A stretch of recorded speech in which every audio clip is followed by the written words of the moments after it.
నమస్తే రమ్ గారు. నమస్తే జయ. ఏదైనా ఒక సరదాగా చెప్పుకుందామండి. నేను అనుకుంటా ఈ మన ఫెయిరీ టైల్స్ చాలా ఉంటాయి కదా, మ్యాజిక్ కథలు, విచిత్రమైన సంఘటనలు జరిగేవి మనకి ఉన్నాయి, ఇంగ్లీష్ వాళ్ళకి ఉన్నాయి. మన దగ్గర నుంచే వాళ్ళు కాపు కట్టు రాసుకున్నారో ఏమిటో కూడా మనకు తెలియదు. ఓహో, మన దగ్గరే కాపీ కొట్టారంట. అయి ఉండొచ్చు, మనం చెప్పలేం కదా. Magic stories. ఇది నాకు గుర్తుండి, ఏదో చిక్కుడు గింజ అది పాతి పెడితే పెద్ద చెట్టు అయిపోయి ఆకాశం వరకు వెళ్ళిపోతుంది. ఆ చిక్కుడు చెట్టు ఎక్కి వెళ్తాడు హీరో. ఏదో మ్యాజిక్ బీనో ఏమిటో కథ. నీ కూతురు అయితే క్షణంలో చెప్పేస్తుంది, గుర్తు రావట్లేదు. అలాంటిదే ఒక జామ చెట్టు కథ అనమాట ఇది. పూర్వం ఒక పల్లెటూరులో ఒక తల్లి కొడుకు ఉండేవాళ్ళు. వాళ్ళకి ఏం పాపం ఏమీ లేదు, పేదగా ఉండేవారు. తండ్రి లేడు, ఎవరు లేరు, చుట్టాలు పక్కాలు లేరు, తల్లి కొడుకే ఉండేవాళ్ళు. వీళ్ళ దగ్గర ఒక ఆవు ఉండే. అయితే ఈ ఆవు పాలు ఇవ్వడం మానేసింది. అంతకుముందు పాలు ఉండగా ఏం చేసేవాళ్ళు, కాసిన పాలు వాళ్ళు వీళ్ళ ఇంట్లో వాడుకుని కొద్దిగా అమ్మి ఆ వచ్చిన 2 రూపాయలతో మెల్లిగా జీవితం గడుపుకునేవాళ్ళు. చిన్న ఇల్లు వాళ్ళది, పక్కన ఖాళీ స్థలం ఉంది కానీ ఇల్లు మాత్రం చిన్నగానే ఉంది. అయితే అమ్మ ఏమందంటే, ఒరే ఈ ఆవు నమ్మేసి కాస్త డబ్బులు చేసుకుంటే ఇక్కడ ఏమైనా మొక్కలు పెట్టుకుని, గింజలు అవి తెచ్చుకుని మొక్కలు పెట్టుకుని ఆ పంటతోటి బతుకుదాం మనం, ఆవు నమ్మేసేయమని చెప్పింది. చెప్తే ఈ పిల్లాడు, వీడికి ఒక 12, 14 ఏళ్ళు 16 ఏళ్ళు అట్లా ఉంటాయి, ఆవును తీసుకుపోయాడు. వీడి పేరు ఏం చెప్దాం, సోము అని పెట్టుకుందాం. ఓకే. ఈ సోము ఏం చేశాడు, ఈ ఆవును తోలుకుని వెళ్ళాడు. ఇది వీళ్ళు ఒక పల్లెటూరులో ఉన్నారు కదా. ఈ ఊళ్ళలో ఆ రోజుల్లో ఏంటంటే పెద్దగా జనం ఉండేవాళ్ళు కదా, చిన్న గుంపు ఉండేది. ఇట్లా ఏమైనా గొడ్డు గోదా అమ్మాలంటే కొంచెం కొండెక్కి దిగి అవతల ఊళ్ళో అమ్ముకోవాలన్నమాట. అక్కడ సంత జరిగేది, ఆ సంతకి తీసుకెళ్దాం అనుకున్నాడు. ఈ సంతకి వెళ్తూ ఉంటే కొద్దిగా వర్షాలు అవి వచ్చి నేల బురదగా ఉండి ఆవు నడవలేక నిదానంగా మధ్యాహ్నం అయిపోయింది. మధ్యాహ్నం వాళ్ళ అమ్మ ఏదో తిండి కట్టించింది, కూర్చుని తిన్నాడు ఎక్కడో. ఆవు అక్కడ ఇక్కడ దొరికిన గడ్డి కదా, ఎక్కువ లేదు, బురదగా కూడా ఉంది. దొరికిన ఆకులు మేస్తూ నిదానంగా నడుస్తుంటే ఒక ఆయన ఎదురొచ్చాడు. ఒక చిత్రమైన టోపీ ఒకటి పెట్టుకున్నాడు. ఓహో ఎవర్రా నువ్వు అని అడిగాడు. అడిగితే వీడేమన్నాడు, నేను ఆవు నమ్మడానికి వెళ్తున్నాను అన్నాడు. అనేసరికి ఆవుని ఆయన ముందు వెనక అంతా చూసి, ఆవు పాలు ఇవ్వట్లేదు కానీ భలే ముద్దుగా ఉంది, నాకు ఇస్తావా అన్నాడు. ఆ మంచి రేట్ వస్తే ఇస్తానన్నాడు కుర్రాడు. అయితే ఆయన ఏం చేశాడు, మంచి రేట్ అంటే నీ దగ్గర ఇవ్వటానికి నాకు డబ్బులు లేవురా నా దగ్గర అని ఇది బ్యాగ్ అంతా తడుముకుని సంచిలోంచి ఒక జామ పండు తీసిచ్చాడు. అది పండిపోయి ఉంది, బాగా గుమగుమలాడుతుంది. జామ పళ్ళు చూడు, వాసన వచ్చి తినబుద్ధి అవుతుంది. ఆ పండు చూడంగానే కుర్రాడికి నోరు ఊరింది. వీడు కొద్దిగా తిండి తెచ్చుకున్నాడు, పొట్ట పూర్తిగా నిండల. చేయి చాపబోయాడు. అనేసరికల్లా చేయి చాపేసరికల్లా ఆయన ఏమన్నాడు, ఆవుకు బదులు దీన్ని ఇస్తానన్నాడు. వీడు తెల్లబోయాడు. ఆవుకి డబ్బులు వస్తాయండి అమ్మ, ఈయన జాంకాయ ఇస్తానంటున్నాడే, ఇది మింగేస్తే అయిపోతుంది నిమిషంలో.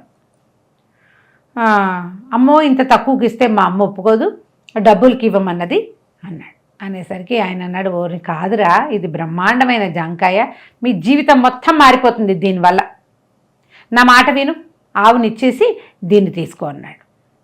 కుర్రాడు ఒప్పుకోలే. అమ్మో మా అమ్మ ఒప్పుకోదు అని చెప్పాడు. ఆయన అన్నాడు, ఆవు నమ్మితే నీకు ఎన్ని డబ్బులు వస్తాయి, ఆ డబ్బులతోటి మీ జీవితం మారిపోదు ఏమి, మీరు ఇలాగే చిన్న ఇంట్లో ఉంటారు అంతేగా, నువ్వు ఇటాగే పని చేసుకోవాలి, నా మాట విను, జామ పండు తీసుకొని నీ జీవితం మారిపోతుంది. ఒప్పించాడు ఆయన. బాగా 10 సార్లు 15 సార్లు చెప్పేసరికల్లా ఆ గుమగుమలాడుతున్న ఆ పసుపచ్చ రంగు, ఆ పెద్ద పండు ఏదో మారిపోతుంది అంటున్నాడుగా. సరేనని, నిజమే ఆయన చెప్పింది, ఇవి వచ్చే 10 రూపాయలతో మన జీవితం మారి తెచ్చేది ఏం లేదు. సరేనని ఆవు పలుపు ఎత్తి ఆయన చేతిలో పెట్టాడు. ఆయన నవ్వుతూ ఆవును తీసుకుని వెళ్ళిపోయాడు. ఆ జామ పండు కుర్రాడి చేతిలో పెట్టాడు. వీడు నోటి దాకా పెట్టుకున్నాడు కానీ ఒక్క పండు వచ్చే తినేసా అని చెప్తే అమ్మ చంపేస్తుంది, తిట్టిపోయేదు. అందుకని ఇంటికి తీసుకెళ్దాం అనుకున్నాడు. అమ్మకు చూపించి, అమ్మ నేను చెరసగం తిన్నాం, ఏం మారుతుందో, నా జీవితం మారితే మా అమ్మ జీవితం కూడా మారుతుందని భావించి ఆ కాయ పుచ్చుకొని, ఆ జాంపండు పుచ్చుకొని మళ్ళీ వెనక్కి నడిచాడు. మా అమ్మ ఆశ్చర్యపోయింది. ఓరి అప్పుడే వచ్చావురా, ఆవు నమ్మేశావా అంటే అమ్మేశానమ్మా అన్నాడు. ఎంతకు అమ్మేవా ఉంది, అమ్మకం కాదమ్మా మారకం చేశానన్నాడు. ఈవిడేమనుకుంది, ఆవుకు బదులు ఏదో పెద్ద వస్తువు తెచ్చుకున్నాడు కొడుకని. ఏది ఎక్కడ పెట్టావురా అంటే, ఇవి వెనకాలకు ఒక చిన్న సంచి, తిండి సంచి పట్టుకెళ్ళాడుగా, ఆ సంచిలోంచి జామ పండు తీసేసరికల్లా వాళ్ళమ్మ, ఇదేమిట్రా తెచ్చామంది. కాదమ్మా, ఒక ఆయన కనపడ్డాడు, ఆయన విచిత్రమైన బట్టలు వేసుకున్నాడు, ఆయనేమో జామ పండు తీసుకో, దీంతో మీ జీవితం మారిపోతుందని చెప్పాడు, అందుకు జామ పండు మారకానికి ఆవునిచ్చానంటే వాళ్ళమ్మ 4 ముట్టికాయలు ముట్టింది, వీపు మీద 4 బాధింది, బుద్ధి లేదు. ఇంత వయసు వచ్చింది, 16 ఏళ్ళు వచ్చినాయి.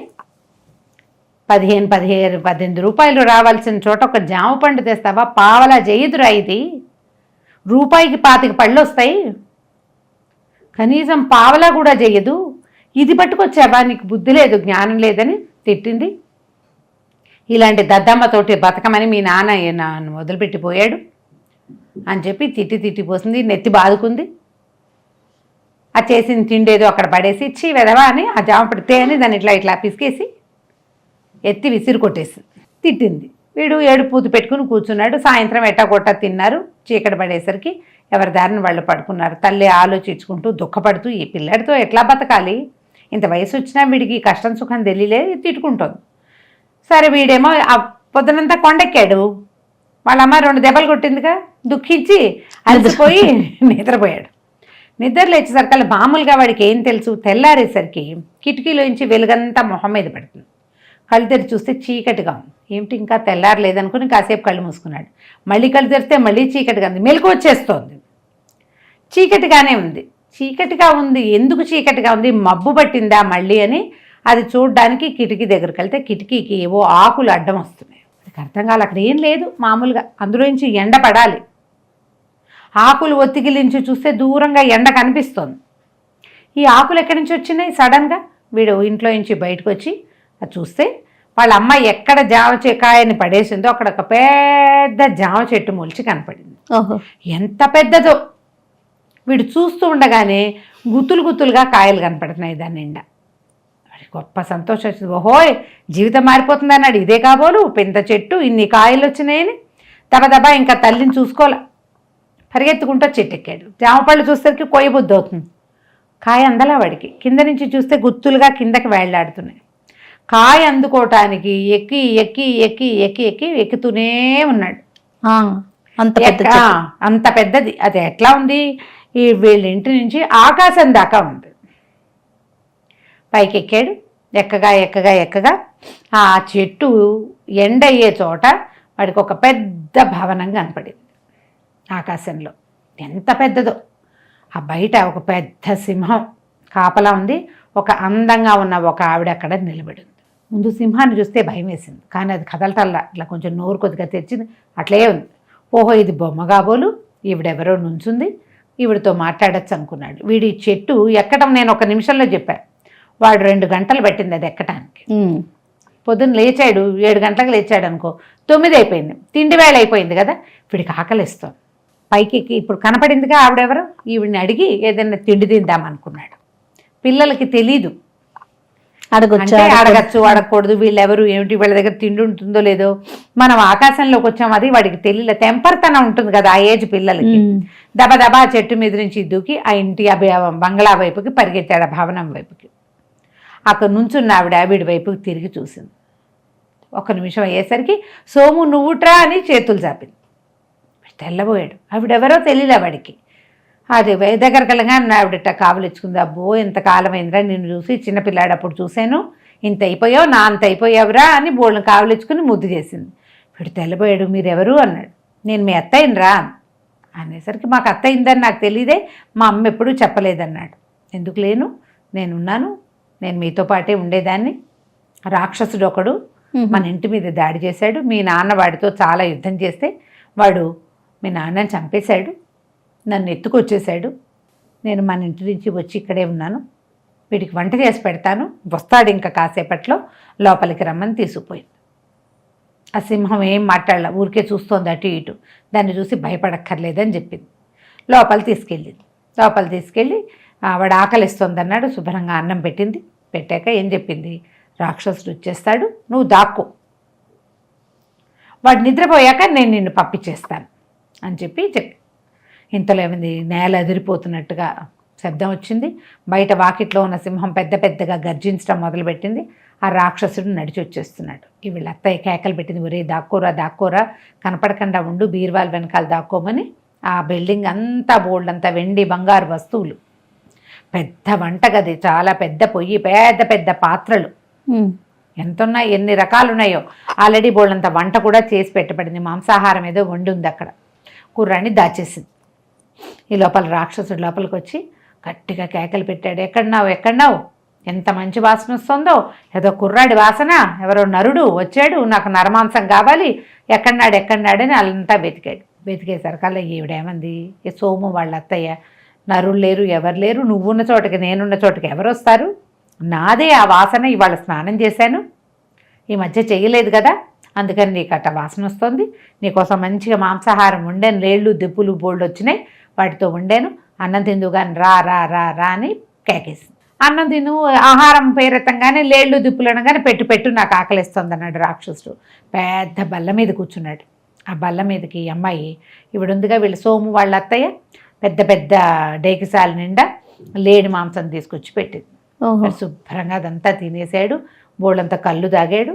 పట్టా బంగారు సంచులు మనం లెక్క పెట్టుకుందామన్నాడు. ఆవిడ మూయలేక ఇంతంత సంచులు కొన్ని పట్టుకొచ్చింది. వీడు ఆ బల్ల మీద తిండి తిన్నాడుగా, సామాన్లన్నీ జరిపేసి 1 2 3 4 అని బంగారు కాసులన్నీ లెక్క పెట్టుకున్నాడు. ఓల్డన్ని కాసులు, మన దగ్గర ఇన్ని కాసులు చేరాయి అన్నాడు. కానీ నిద్ర వచ్చేసి ఆ బల్ల మీద తల పెట్టుకుని నిద్రపోయాడు. ఎప్పుడైతే వీడు నిద్రపోయాడో అత్తయ్య పిలిచింది, సోము రారా వెళ్ళిపోదుగా. నేను వాడేం చేశాడు, పరిగెత్తుకుంటూ బయటకు వచ్చి ఇన్ని కాసులు ఉన్నాయిగా, గుప్పెళ్ళ కొద్దీ కాసులు తీసుకుని ఒక తువ్వాలు అత్తయ్య దగ్గర ఉన్నది, చేతులు తుడుచుకునేది ఉంటే దాంట్లో వేసి మూట కట్టి నడుము కట్టుకుని పరిగెత్తుకుంటూ బయటకు వెళ్ళిపోయాడు. కాపలాకి బయట సింహం ఉందిగా, వీడిని చూసి పెద్దగా గర్జించింది కానీ రాక్షసుడు నిద్రపోతున్నాడుగా, బాగా తిన్నాడు తాగాడు, వాడు లేవలేదు. లేవకపోయేసరికల్లా వీడు సోము పరిగెత్తుకుంటూ వెళ్ళి ఆ చెట్టు కొమ్మలు, జామ చెట్టు వచ్చిందిగా పైకి, కొమ్మలు పెట్టుకుని దబ దిగేస్తే వాళ్ళమ్మ వెతుక్కుంటోంది, ఇంతసేపు అయింది ఎక్కడికి వెళ్ళాడు, ఈ చెట్టు ఏమిటి, ఈ గోల ఏమిటని. కిందకు వచ్చేసరికల్లా వాళ్ళమ్మ ఆశ్చర్యపోయింది, ఎక్కడికి వెళ్ళిపోయావు రాను. అమ్మ ఈ చెట్టుకి పైకి వెళ్ళానే, ఆకాశంలో అత్తయ్య కనపడింది, ఇదిగో ఎన్ని బంగారు కాసులు వచ్చాయో అని కాసులు చూపించాడు. మన జీవితం మారిపోతుందని చెప్పాడు విచిత్ర వ్యక్తి. చూడు మన జీవితం మారిపోయింది, నువ్వు అత్తయ్య ఉందని చెప్పనే లేదు, అత్తయ్య బతికే ఉంది, పైన ఉంది, ఎప్పుడో ఒక రోజు వెళ్ళి తీసుకొచ్చేస్తాను అన్నాడు. సరే తల్లి పాపం సంతోషించింది. ఎంతకాలం అయింది మనం చుట్టాలు లేరు, ఎవరు లేకుండా ఉన్నాం, మీ అత్తయ్యని రాక్షసుడు ఎత్తుపోయాడు, మీ నాన్న చనిపోయిన రోజు నువ్వు నేను మిగిలిపోయాం, 4 ఏళ్ల వాడివి నువ్వు వచ్చు మీ నాన్నలే ఉన్నావు కాబట్టి మీ అత్తయ్య నిన్ను గుర్తుపట్టగలిగింది అని చెప్పి ఏం చేసింది, ఏదో తిండి పదార్థాలు అవి చేసింది. ఇవి రేపు అత్తయ్యకి వెంటే ఇష్టం, చిన్నప్పుడు తినేది, నువ్వు పట్టుకెళ్దువుగానే. బంగారు కాసులు తెచ్చుకున్నారుగా, ఆ తెచ్చిన బంగారు కాసులతోటి ఇంట్లో కావాల్సిన సరుకులు సామాన్లు అన్నీ తెచ్చుకున్నారు, బట్టలు కొనుక్కుని తెచ్చుకున్నారు. సాయంకాలం వెళ్ళి అమ్మ కొడుకు సంతోషంగా ఉన్నారు. పొద్దున్నే చెట్టెక్కి వెళ్ళేసరికి అత్తయ్య వంట వేసుకుని సిద్ధంగా ఉంది. వీడు వెళ్ళాక అత్తయ్య దగ్గర కూర్చొని భోజనం చేశాడు. ఏం చెప్పాడు, మా అమ్మ నీకోసం తిని పదార్థాలు చేసింది, అప్పచ్చలు చేసింది, అరిసెలు చేసిందని అన్నీ ఇచ్చాడు. అది సంతోషంగా తిన్నాక ఏంట్రా నా జీవితం ఇలా అయిపోయింది, నేనే వండుకుని వీడి కోసం వండుకుంటూ ఉండటమే వంట పుట్టిన అయిపోయాను అని కళ్ళ బాధపడుతుంది. పడేసరికల్లా సోమన్నాడు, ఎందుకు అత్తయ్య, ఏదో ఒకరోజు ఈ రాక్షసుని తప్పించుకుని పారిపోదాం, మన ఇద్దరం వెళ్ళిపోదాం, నేను నిన్ను కిందకి తీసుకెళ్ళిపోతా, వెళ్ళేందుకు మన దగ్గర సాధనం ఉంది, చెట్టు ఉందిగా అన్నాడు. సరేలే అని. ఇంతలో రాక్షసుడు వచ్చేస్తున్నాడు. ఇప్పుడు మళ్ళీ అమ్మాయి ఏం చేసింది, అత్తయ్య దాచిపెట్టింది కుర్రాడిని. వాడు లోపలికి రాగానే కుర్రాడి వాసన వస్తుంది, నాకు నరవాసన వస్తుంది, కనిపెట్టేస్తున్నా, మనిషి మాంసం తినాలనుంది అంటే విసుకుంది ఈవిడే. నన్ను తిను అని, నిన్ను తింటే నాకు వంట ఎవరు చేసి పెడతారు, నిన్ను తిన్ను, నాకు కుర్రాడి మాంసం, ఇది ఎవరో ఒక మగపిల్లవాడు అని చెప్తున్నాడు. ఏమీ లేదు, ఎవరు లేరు, నీకు ఊహల్లో ఉన్నాయి, అవన్నీ తిందామని ఉంది, భూలోకంలోకి వెళ్ళు, నీ పని పడతారు వాళ్ళంతా అని ఎక్కిరిచ్చింది. నీకోసం బ్రహ్మాండమైన వంట చేశాను, మనిషి పిల్లాడి పేరెత్తుపోక అని చెప్పి మళ్ళీ బోళ్ళంతా మాంసాహారం తీసుకొచ్చి పెట్టింది. శుభ్రంగా అవన్నీ తిన్నాక కోడి పెట్టని తీసుకురమన్నాడు. లోపల ఒక కోడి పెట్టు, ఆ పెట్టను తెచ్చి ఈ బల్ల మీద పెట్టారు. పెట్టంగానే ఏది గుడ్డు పెట్టు అన్నాడు. ఆ కోడి బంగారు గుడ్డు పెడుతుంది. మళ్ళీ ఇంకోటి అని 10 గుడ్లు పెట్టించాడు. దాంతో వాడు 10 గుడ్లని సంచిలో వేసి పెట్టుకుని పడుకుని నిద్రపోయాడు. కుర్రాడు ఏం చేశాడు, సోము బయటకు వచ్చి అత్తయ్యని చూసి నేను వెళ్ళొస్తానని ఆ బల్ల మీద చక్క గురిగిలా కూర్చుంది కోడిపెట్ట, టక్కి నా కోడిపెట్టని పట్టుకుని దిగేశాడు చెట్టు. ఈసారి సింహం అరిచింది, కోడిపెట్ట కూడా అరిచింది. నన్ను తీసుకెళ్ళిపోతున్నాడో లేవరో అని కేకలు పెట్టింది. ఎంత కేకలు పెట్టినా రాక్షసుడు లేవల, నిద్రపోయాడు. వీడు కిందకెళ్ళి వాళ్ళ అమ్మకి చూపించాడు, అమ్మ ఇది మామూలు కోడి కాదే, బంగారు గుడ్లు పెట్టింది, ఏది ఓ గుడ్డు పెట్టు అంటే అది ఒక గుడ్డు పెట్టి అడిగితే పెట్టేస్తుంది. కోడిగుడ్డు కూడా బంగారపు గుడ్లు 3-4 గుడ్లు పెట్టించుకుని అవి కూడా దాచుకున్నారు. కోడికి గింజలేసి దాన్ని ఒక బుట్ట కింద పెట్టేశారు. మళ్ళీ వెళ్ళాడు సోము. పైకి వెళ్ళాడు. రాక్షసుడు కనిపెట్టాడు, ఉన్నాడు, ఉంది వాసన వస్తుందని. ఇప్పుడు ఏం చేసిందంటే పొయ్యి మీద పెద్ద గిన్నె పెట్టి పొయ్యి కింద ఆరిపోయిన పొయ్యిలో దాచిపెట్టింది కుర్రాడిని. అది మామూలు పొయ్యిలు కాదు, పెద్ద ఫర్నెస్ లాంటిది. పొయ్యిలో కూర్చోబెట్టి దాని మీద గిన్నె పెట్టింది. ఈ రాక్షసుడు కాదు, రోజు ఎందుకు వాసన వస్తుంది కుర్రాడి వాసన, ఇళ్ళల్లా వెతికి పొయ్యి దగ్గరికి వచ్చాడు. ఆ గిన్నె మూస్తే గిన్నెలో ఏం లేదు, వాసన మాత్రం అక్కడే వస్తుంది. కేకలు పెట్టాడు, ఇక్కడే వాసన వస్తుందంటే గిన్నెలో ఏమీ లేదు, గిన్నెలో ఏంటి నీకు ఎట్టా వాసన వస్తుంది, వాసన నీ ముక్కులో నీకోసం ఏనుగు మాంసం వండాను దాదా అని తీసుకుపోయింది. మాంసాహారం తిన్నాక బంగారు వీణ ఒకటి తీసుకొచ్చి పెట్టుకున్నాడు ఎదురుగుండా. వీణని తెమ్మంటే తెచ్చింది. అంతా బంగారమయమే, అంతా బంగారమే. ఆ వీణని ఏది పాడు అంటే వీణ చక్కగా పాడుతుంది, దాన్ని ఎవరు అక్కర్లా, అదే వాయించేసుకుంటూ ఉంటుంది. ఎన్ని పాటలో వాయించింది. రాక్షసుడు సంతోషించి నిద్రపోయాడు. ఈ సోము ఏం చేశాడు, బయటకు వచ్చి చెప్పాడు అత్తయ్యకి, అత్తయ్య ఇవాళ మనం వెళ్ళిపోదాం, నేను ఇంకా మళ్ళీ రాను, మనకు బంగారు కాసులనే కోడి పెట్టుంది, ఇంకేం అక్కర్లా, మనం బతికేసేయచ్చు హాయిగా, వెళ్ళిపోదాము. రాక్షసుడు నిద్రపోయాక నేను నీకు సైగ చేస్తా, నేను బయటికి వెళ్ళిపోతూ పిలుస్తా, నువ్వు వచ్చేసి వెళ్ళిపోదామన్నాడు. వీడు వీణ వాయిస్తున్నంతసేపు ఆవిడ లోపలికి వెళ్ళిపోతుంది, అక్కడ లేదు. కుర్రాడు ఏం చేశాడు, బయటకు వచ్చి ఆ వీణని పట్టుకుని అత్తయ్య రా అన్నాడు. ఆవిడ కాస్త బయటకు వచ్చింది. ఇద్దరు కలిసి పరిగెత్తుకుంటూ ఆ భవనంలోంచి బయటకు వచ్చేసాడు. వాడు నిద్రపోతున్నాడు. ఈసారి సింహము అరిచింది, వీణ గట్టిగా కేకలు పెట్టింది. ఓ రాక్షసుడా, వీడెవడో నన్ను ఎత్తుకుపోతున్నాడు అని కేకలు పెట్టేసరికి వీణ గొంతుకి వాడు లేచేశాడు. అయ్యో, సింహం అరిచినప్పుడు లేవల, వీణ గొంతుకు మాత్రం లేచేశాడు. పరిగెత్తుకొచ్చాడు. బయటకు వచ్చి చూసేసరికి అలా ఏముంది, కుర్రాడు మేనత్త వీణ పుచ్చుకుని చెట్టెక్కేశారు. వాడు పరిగెత్తుకుంటూ వచ్చాడు. వీళ్ళకేమో అలవాటుగా దిగేస్తున్నాడు సోము, కుర్రాడు. ఆ అమ్మాయి కూడా యంగే, వాడికంటే ఓ 10-15 ఏళ్ళు పెద్దది, 30 ఏళ్ళు దాటిన ఆవిడ. పైగా మనుషులకి చెట్లెక్కటాలు దిగటాలు చిన్నతనాల నుంచి అలవాటు ఉంటాయి. దబా దిగేసేస్తున్నారు వీళ్ళు. దిగేస్తుంటే రాక్షసుడు పెద్ద శరీరం వాడు. ఆ చెట్టు మీద వైనంగా దిగటం వాడికి రాలా, కొద్దిగా నిదానంగా దిగటం మొదలుపెట్టాడు. వీళ్ళ వెనకాల ఆగు వెళ్ళిపోకు, నన్ను వదిలిపెట్టి వెళ్ళొద్దు, నా వీణ నాకు ఇచ్చేయి అంటూ నేను చంపేస్తాను అని కుర్రాడి మీద అరుస్తూ దిగుతున్నాడు. వీడు గబగబా దిగేసి అత్తయ్యని పైనుంచి కిందకి దూకిచ్చేసి ఇంట్లో తీసిపోయి, అమ్మ గొడ్డలు పెట్టుకురా అంటే వాళ్ళ అమ్మ ఏం చేస్తుంది, గొడ్డలు పట్టుకొచ్చింది. ఈ వీణని ఇంట్లో పడేసి వీడు ఆ రాక్షసుడు ఇంకా పైన ఉన్నాడు, స్లోగా దిగుతున్నాడుగా. ఇక జామ చెట్టు వద్దు నాకు, అత్తయ్య వచ్చేసింది, నాకు కావాల్సిన బంగారం పోయిందని చెట్టుని సమూలంగా నరికేసాడు. ఓహో, టపా కొట్టేశాడు. 16 ఏళ్ళ కుర్రాడంటే గట్టిగా పని చేయగలడు కదా. ఈ చెట్టు ఎప్పుడైతే పడివిందో ఆ పై ఎత్తునున్న రాక్షసుడు పైనుంచి ఢామ్మని పడిపోయాడు కిందకి. ఓకే, అంత చెట్టు అడ్డదిడ్డంగా మీద పడిపోయింది, పైనుంచి కూడా పడ్డాడు. ఆ పూర్తిగా చితికిపోయాడు చెట్టు కింద. రాక్షసుడు చితికిపోయాడు, పూర్తిగా చితికి ముక్కాచక్క అయిపోయాడు. ఈ కుర్రాడు ఏం చేశాడు, లోపల నుంచి దీపాలు పెట్టుకునే నూనె అవి కొనుక్కొచ్చుకున్నారు. నూనె తెచ్చి ఆ జామ చెట్టు మీద పోసేసి నిప్పు పెట్టేశాడు. అంటించేగానే చెట్టు తగలబడిపోయింది. దాంతోపాటు రాక్షసుడు కూడా కాలి బూడిదైపోయాడు. ఇక వాడు వచ్చేది లేదు. వీళ్ళు హాయిగా వాడు మేనత్త సోము వాళ్ళ అత్తయ్య వాళ్ళ అమ్మ సుఖంగా ఉన్నారు. తర్వాత కాలంలో అత్తయ్య వివాహం చేశాడు. కాస్త పెద్దవాడయ్యాక వాడు కూడా ఇల్లు బాకిలి అన్నీ ఏర్పరచుకొని సంతోషంగా ఉన్నాడు. కథ కంచికి మనం ఇంటికి. బాగుంది రమ్మగారు. నమస్తే అండి. నమస్తే G. And for more videos, please subscribe to iDream. Please subscribe to iDream. Please subscribe iDream. And please subscribe to iDream. For more videos, subscribe to iDream. please like, share and subscribe to the channel. Congratulations, iDream. Subscribe to iDream. Subscribe to iDream. So subscribe to iDream Media. iDream ki iDream team andarki huge congratulations. Please subscribe iDream Media. Please subscribe to iDream. Subscribe iDream. Please subscribe to iDream. iDream అంటే నా కళల ఛానల్ను subscribe చేసుకున్న నోరు తిరుగుతలేదు, మీరైతే గంట గుర్తు కొట్టండి. For more such videos, please subscribe to iDream. Subscribe to iDream. Please subscribe to iDream. Please subscribe iDream Media. Please do subscribe to iDream. Please subscribe to iDream Media. For best entertainment and information, please subscribe iDream. And don't forget to subscribe to iDream.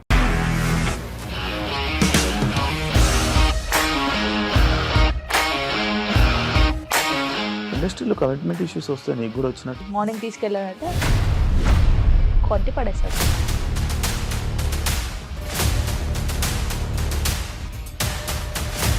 ఒక్కళ్ళు కూడా చూడలేదు ఈ cinema అని చెప్పడానికి కూడా చాలా ధైర్యం కావాలి. అది నిజం కదా, దాంట్లో ధైర్యం ఏంటి? ఇది నెక్స్ట్ డే ప్లేట్ మార్చేస్తే తప్పు కదా. As of now we are comfortable this అని నేను అనుకుంటున్నాను. రష్మిక గారిది మీది ఒకే ఊరంట కదా? నీకు కోపం వచ్చిందంటే బాగా తిట్టేత్తరా? తిట్టేద్దామండి. నిజంగా గేమ్ ని ఎలా చేంజ్ చేయగలిగారు? ఏపీఎస్ఎఫ్సి వాళ్ళకి 6 నెలల్లో నేను 6 లక్షలు కట్టా. బిజినెస్ చేయాలనుకుంటే it is as difficult as riding a tiger.